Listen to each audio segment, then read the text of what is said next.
Assalamualaikum warahmatullahi wabarakatuh. Saya Alif Fitri Nanda, NIM 180291125 dari Prodi Pendidikan Matematika. Di sini saya akan mempresentasikan proposal penelitian saya yang berjudul Peningkatan Motivasi Belajar Matematika melalui Strategi Pembelajaran Kontekstual pada Materi Bangun Ruang SMP kelas 8 semester 2.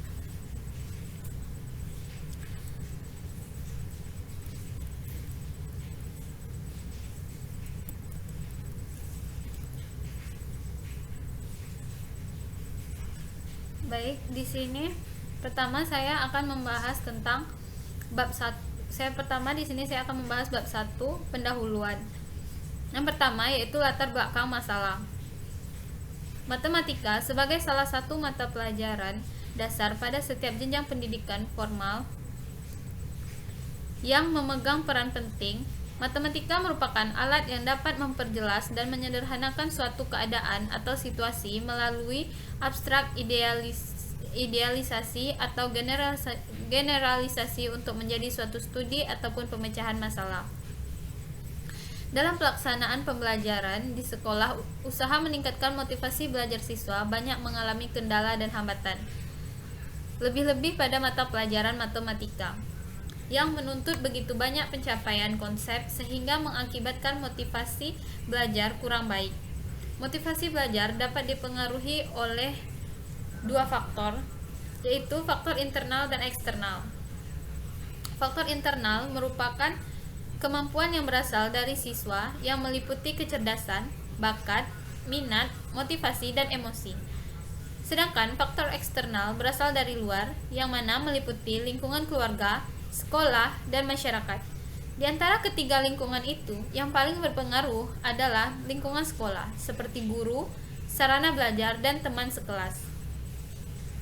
Maka dari itu, salah satu upaya yang dapat dilakukan untuk meningkatkan motivasi belajar siswa adalah pendekatan kontekstual. Melalui pendekatan kontekstual tersebut, diharapkan siswa mengerti apa makna belajar dan apa manfaatnya serta bagaimana mencapai tujuan pembelajarannya. Serta diharapkan yang dipelajari siswa berguna bagi hidupnya. Dengan demikian, siswa akan memposisikan dirinya sebagai pihak yang memerlukan bekal untuk hidupnya nanti.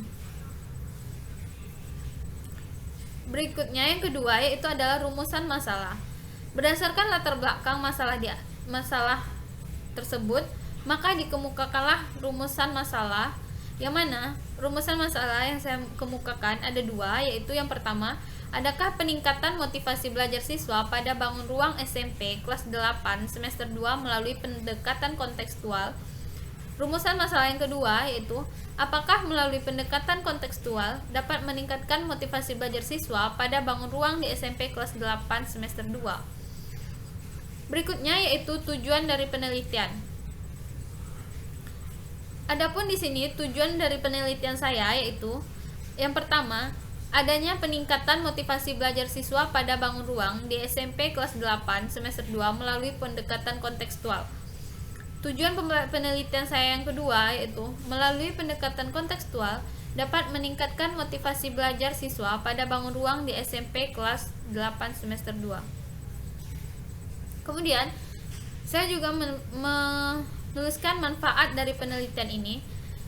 Manfaat penelitian saya yang pertama yaitu manfaat teoritis, di mana penelitian ini dapat memberikan sumbangan terhadap pembelajaran matematika, terutama untuk peningkatan motivasi belajar siswa melalui pendekatan kontekstual pada bangun ruang di SMP kelas 8 semester 2 pada tahun ajaran 2020-2021.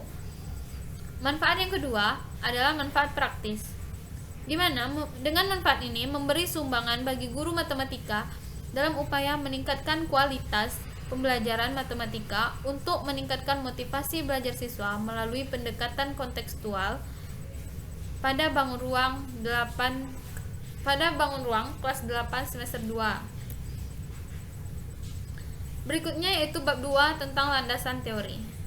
Pada bab 2 ini, pembahasan pertama yaitu tentang kajian teori, yang mana kajian teori yang pertama yaitu peningkatan motivasi belajar matematika, di mana Di sini untuk melakukan peningkatan motivasi belajar matematika diperlukan yang pertama yaitu kita mengetahui hakikat dari matematika. Menurut Johnson dan menyebutkan dalam Abdurrahman, matematika adalah bahasa simbolis yang berfungsi praktisnya untuk mengekspresikan hubungan-hubungan kuantitatif dan keruangan, sedang fungsi teoritisnya adalah untuk memudahkan berpikir. Yang kedua yaitu hakikat belajar. Belajar adalah suatu proses yang dilakukan seseorang untuk memperoleh suatu perubahan tingkah laku yang baru secara keseluruhan sebagai hasil pengalamannya sendiri dalam interaksi dengan lingkungannya. Yang ketiga, konsep motivasi belajar siswa.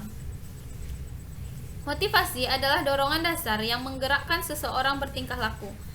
Dorongan ini berada pada diri seseorang yang menggerakkan untuk melakukan sesuatu yang sesuai dengan dorongan dalam dirinya. Yang strategi pembelajaran kontekstual.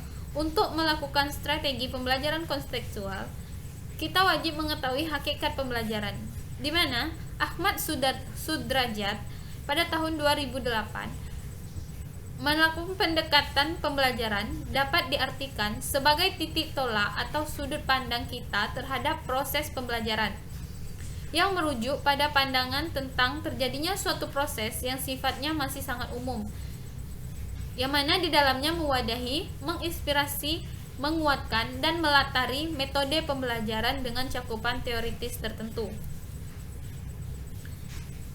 Kita juga wajib mengetahui hakikat pembelajaran kontekstual. Pembelajaran kontekstual atau contextual teaching and learning merupakan konsep belajar yang membantu guru mengaitkan antara materi yang diajarkannya dengan situasi dunia nyata siswa dan mendorong siswa membuat hubungan yang dimilikinya dengan penerapannya dalam kehidupan mereka sebagai anggota keluarga dan masyarakat. Hal yang wajib kita lakukan berikutnya yaitu penerapan strategi pembelajaran kontekstual dalam pembelajaran bangun ruang. Adapun langkah-langkah pendekatan kontekstual pada bangun ruang, yang pertama yaitu peserta didik memberikan contoh benda-benda di sekitarnya yang berbentuk tabung dan kerucut. Yang kedua, peserta didik menyimpulkan pengertian tabung dan kerucut dari contoh yang disebutkan. Yang ketiga, peserta didik secara berkelompok membahas konsep bangun ruang sisi lengkung. Pembahasan pada bab 2 yang kedua yaitu tentang kajian pustaka, di mana pada kajian pustaka hasil penelitian yang relevan merupakan uraian sistematis tentang hasil-hasil penelitian yang telah dikemukakan sebelumnya yang berhubungan dengan penelitian yang akan dilakukan. Sebagai perbandingan, dalam penelitian ini, peneliti akan menguraikan hasil-hasil penelitian terdahulu. Proses pembelajaran yang bertujuan untuk meningkatkan motivasi belajar siswa dapat dilakukan dengan beberapa tindakan dan metode yang berbeda sesuai dengan kondisi dan situasi siswa, serta melibatkan siswa secara aktif dalam proses pembelajaran matematika dan mengkaitkan persoalan matematika dengan hal-hal yang konkret. Sangat penting karena kita tahu bahwa konsep dalam matematika itu abstrak, sedangkan siswa pada umumnya berpikir dari hal-hal yang konkret menuju hal-hal yang abstrak. Kerangka berpikir. Salah satu pembelajaran aktif yang dapat meningkatkan motivasi belajar matematika adalah strategi pembelajaran kontekstual.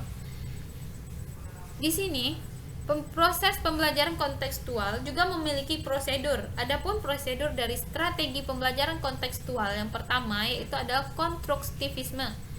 Yang kedua yaitu menemukan. Prosedur yang ketiga yaitu bertanya. Prosedur yang keempat yaitu masyarakat. Prosedur yang kelima menghadirkan model sebagai contoh pembelajaran.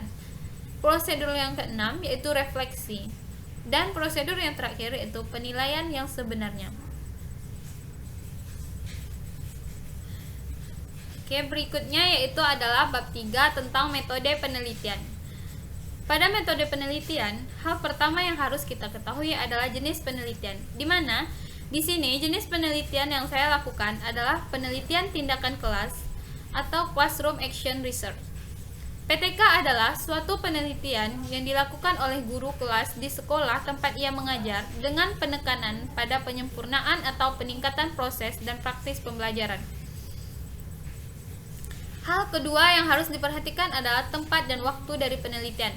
Di sini, tempat penelitian yang akan saya lakukan yaitu adalah di SMP Negeri 2 Kota Baru yang beralamatkan di Dharmasraya. Mengadakan penelitian di SMP Negeri 2 Kota Baru dengan pertimbangan bahwa sekolah ini belum pernah dilakukan penelitian dengan judul yang sama dengan peneliti. Waktu penelitian yang insya Allah akan saya lakukan yaitu pada tahun ajaran 2020-2021. Berikutnya yaitu subjek penelitian. Dalam penelitian ini, peneliti adalah guru matematika yang bertindak sebagai subjek yang memberikan tindakan. Seluruh siswa kelas 8 sebagai subjek penelitian yang menerima tindakan. Peneliti dibantu mitra guru matematika sebagai observer. Yang keempat yaitu rancangan penelitian. Penelitian tindakan kelas ini merupakan penelitian tindakan kelas kolaboratif, yaitu suatu penelitian yang bersifat praktis, kondisional, dan kontekstual berdasarkan permasalahan yang muncul. Penelitian tindakan kelas ini akan melalui beberapa tahapan, yaitu yang pertama yaitu dengan menggunakan dialog awal. Yang kedua yaitu perencanaan tindakan kelas. Yang ketiga, observasi dan monitoring. Yang keempat yaitu refleksi. Yang kelima yaitu evaluasi, dan yang terakhir yaitu penyimpulan. Baik, sekian presentasi dari rencana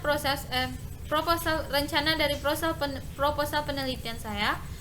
Saya akhiri dengan wassalamualaikum warahmatullahi wabarakatuh.